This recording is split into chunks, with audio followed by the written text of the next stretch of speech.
السلام عليكم. ازيكم حبايبي؟ معاكم وفاء مصطفى. النهاردة هنعمل مع بعض كحك الأفران بالسمسم المقرمش، هنعمله بكذا شكل. بيتباع في الأفران بالكيلو وسعره بين 40 ل50 جنيه. هنكلفه النهاردة 15 جنيه وبس، وهيبقى أحلى وأنضف من الأفران، مقرمش والطعم أروع كمان. مع أحلى كوباية شاي بلبن هنستمتع بالكحك بتاعنا ده. على بركة الله بقى تعالوا نبدأ ونشوف مكوناتنا ومقاديرنا. حطيت كوباية مية ونص كوباية سكر، وهحط تلتين كوباية من زيت عباد الشمس، وهحط كمان معلقة لبن بودرة صغيرة، معلقة خميرة فورية، وهحط معلقة بيكنج باودر مليانة كده على الآخر، وشوية ملح على طرف المعلقة. حطيت كمان معلقة كبيرة من السمنة البلدي، هتخلي الكحك ده كأنه كله معمول بسمنة بلدي. هقلب بقى كل المكونات لغاية ما ادوب السكر بتاعي شوية، وبعد كده مجهزة الدقيق بتاعي، وهم 4 كوبايات من الدقيق، دقيق المخبوزات ومنخولين. حطيت عليهم معلقة كبيرة من السمسم المحمص، وهقلب بالمعلقة الأول لغاية ما العجينة تلم معايا. هشيل بقى كل اللي في المعلقة يعني، وهنزل بقى بإيدي وهلمها، ومش هنعجن كتير. مش عايزة العجينة يبقى ليها عرق، عايزاها تبقى مقرمشة وناعمة كده وجميلة. هتلم معايا في دقيقة واحدة، وهبص الاقي العجينة بقت كده.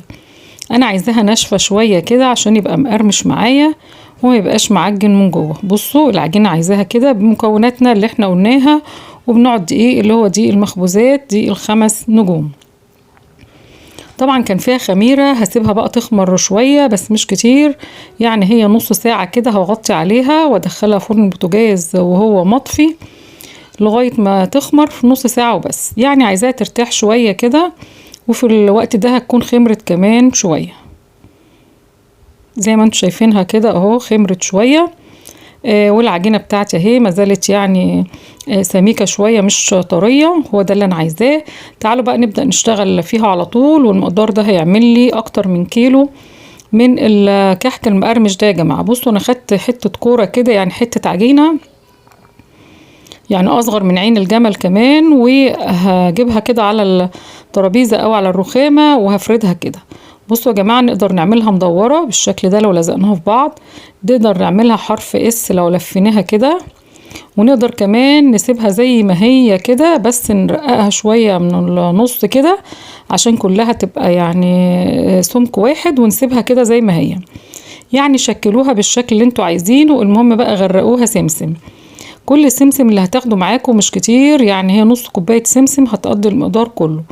حطيت على السمسم معلقة من السكر الحبيبات، وبعدين هغلفها بقى بالسمسم والسكر كده مع بعض بالشكل ده. انا هقفلها كده وهخليها دايرة، وهعمل صاج يعني دايرة كده. سهلة قوي يا جماعة اهي طريقتها. اهم حاجة العجينة اللي تاخدوها بصوا كورة على قد صباعينكم كده، قد كده، خلوها كلها قد بعض كده، وبايديكم كده يعني لفوها، وبعدين ابدأوا بروموا فيها كده وافردوها لغاية ما تبقى كده. مش هتاخد معاكم ثواني وهتتفرد معانا كده. وبعدين هنجيب السمسم بقى والسكر وندحرجها كده في السمسم والسكر بحيث تتغلف كلها، وبعدين هقفلها من الطرفين كده.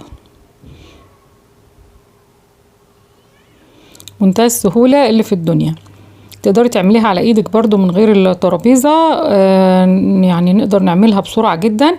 انا عن نفسي خدت المقدار وخرجت اتفرج على التلفزيون بقى بره، وعملتها وانا بتفرج وانا قاعدة، بس حبيت اعمل دول قدامكم كده عشان تشوفوا قد ايه هي سهلة.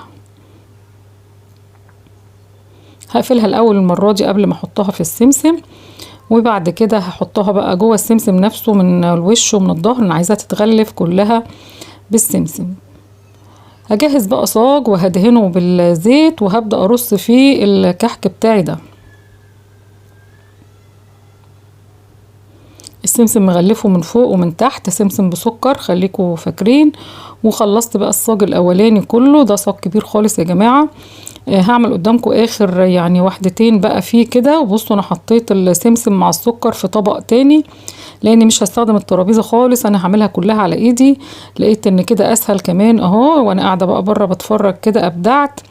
وعلى ايدي كده على طول وبسرعة بروح لازقاها كده، وبعدين بجيب الطبق اللي فيه السمسم مع السكر وبحطها من ناحيتين كده وبغلفها، وخلاص كده اتعملت معايا.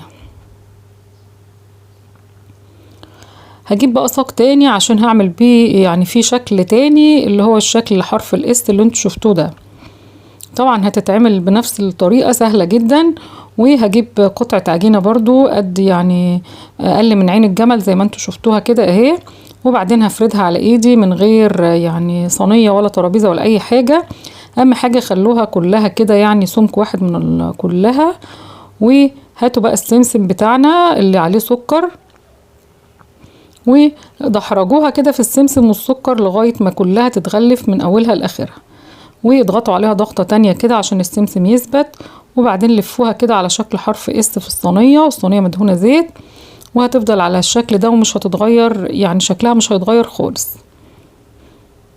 هعمل قدامكم واحدة تانية اهي، ممكن نلفها برضو على الترابيزة كده. طبعا ممكن تسيبوها صوابع زي ما قلتلكم، ممكن تشكلوا اشكال جديدة من في مخكم يعني عايزين تعملوها براحتكم جدا.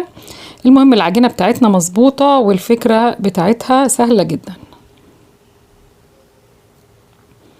هعمل الصاج ده كله على شكل حرف اس كده. على فكرة انا بحب اشتريها جدا، كنت بشتريها يعني، لما بقيت اعملها في البيت لقيتها اوفر بكتير وكمان ما فيهاش اي صعوبة. خلصت بقى صاجين حلوين اهو من 4 كوبايات دقيق، صاجين كبار خالص، وهسيبهم نص ساعة. وبعد كده يعني عشان يرتاحوا شوية والخميرة تشتغل، هولع بقى الفرن واحطهم على الشبكة، والشبكة تكون عالية خالص على اعلى رف، عشان عايزاهم ياخدوا اللون الروعة ده من فوق ومن تحت زي بعض. بصوا هي بتاخد نفس اللون من فوق ومن تحت عشان تبقى مقرمشة يا جماعة. وعايزة اقول لكم طعم السكر بقى مع السمسم ميكس كده مع القرمشة بتاعة الكحك ده حاجة كده خرافية. بصوا يا جماعة انا وزنت المقدار اللي انا عملته، طلع كيلو 50 جرام تقريبا، يعني اوفر بكتير بكتير من بره، وما تكلفناش حاجة غير يعني الزيت والدقيق اللي هو اكتر من نص كيلو شوية، والسمسم بتاعنا نص كوباية. وبصوا القرمشة من جوه والهشاشة والتفريغ من جوه روعة بجد. عايزة اقول لكم ممتعة بجد. تعالوا بقى نحطها في علبة حلوة كده جميلة. هرص بقى الكحك المدور ده في العلبة. لازم نحفظ اي حاجة يا جماعة نعملها في علب كده محكمة الغلق، بس اهم حاجة تكون بردت تماما، يعني 4-5 ساعات كده على الصجان بردت، ما نحطهاش وهي لسه سخنة ابدا. هرص بقى في الجنب التاني هنا الشكل التاني. شايفين الجمال والابداع؟ شكلها حلو جدا وطلع معايا ناجحة وهشة ومظبوطة بالملي. عملنا شكلين زي ما انتم شايفين، علبة حلوة جدا. يعني في اي وقت كده جايلنا ضيوف اي حاجة عايزين نقدم لهم شاي او اي مشروب، لما نقدم دي جنبيه كده بتبقى حاجة حلوة جدا يعني، ومش هتبوظ ولا تتحط في التلاجة ولا اي حاجة، مناسبة جدا جدا في اي وقت. بصوا يا جماعة الجمال روعة بجد، مع احلى بقى كوباية شاي بلبن. انا بحب كده جدا، بحب الحاجات دي يعني المقرمشات ديت. وعملت بقى لنفسي كوباية شاي بلبن عشان ادوقها بقى معاكم ونشوف قد ايه هي مقرمشة وجميلة من جوه. انا بحط اللبن بارد كده من الازاز على طول، ما حدش يستغرب عشان يبرد بقى الشاي بسرعة، وعلى طول اقلب وابدأ اشرب الشاي بلبن على طول. خلصت الفيديو بتاعي، كان هدف الافادة، يا رب تكونوا استفدتوا. لو عجبكم الفيديو يا جماعة لايك بقى حلو للفيديو، شيروه. شكرا ليكم.